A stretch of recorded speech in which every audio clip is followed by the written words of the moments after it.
you're in a very, very severe depression at this point. You're not helping it by with the drinking and your coping, mechanism that you're using. Are you ever in such despair where you're considering suicide?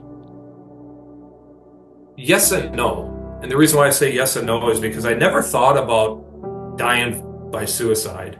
There were many nights that I would go to bed and I would pray to God that I wouldn't wake up. I'm like, please, or hit the fast forward button so I can Hmm. go through all this crap. I don't want to deal with this anymore. But then after that didn't work, I just started praying. Please let me not wake up in the morning. And um, what I have here is this is a complete plastic replica of my duty weapon. There's no working parts at all. It's all plastic. Um, but I did. I easily put my gun to my head a dozen times when I was intoxicated. Right. And what I would do is this is a Glock 40 caliber Model 22. If you remove the magazine and rack the slide, you'll remove the round from the chamber. But what I would do is I would put it to my temple and pull the trigger just so I could hear that metallic click. There's a metallic click when you pull that trigger.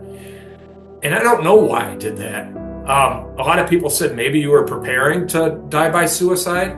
I don't think so, but I really don't know. And what's scary is how many times did I do that when I was blackout drunk Or you could have done something stupid. that I wouldn't have removed the round from the chamber and I wouldn't even realize what I'm doing and I would have died by suicide. People would have found me and they probably would have been like, well, that's sad. Adam was depressed. We totally get it. He shot somebody and he was struggling.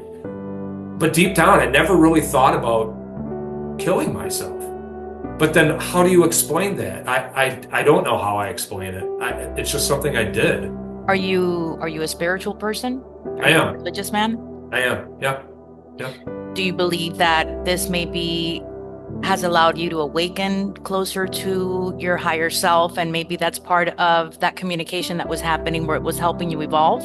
I'm getting chills right now. I believe so. I believe one of the reasons why you and I are talking is because, I believe in God.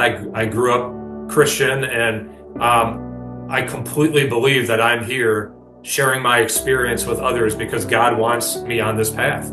Absolutely.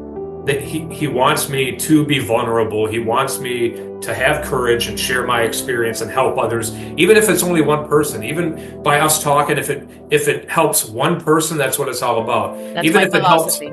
right? Even if it helps one person help somebody who's struggling, that's what it's all about. But absolutely, Monica, I totally believe that's why I'm still here, because I went through hell. I mean, it was horrible. I mean, it still can be. But I think by sharing my experience, if it can help other people, that's what it's all about. And that's why I went through all of that.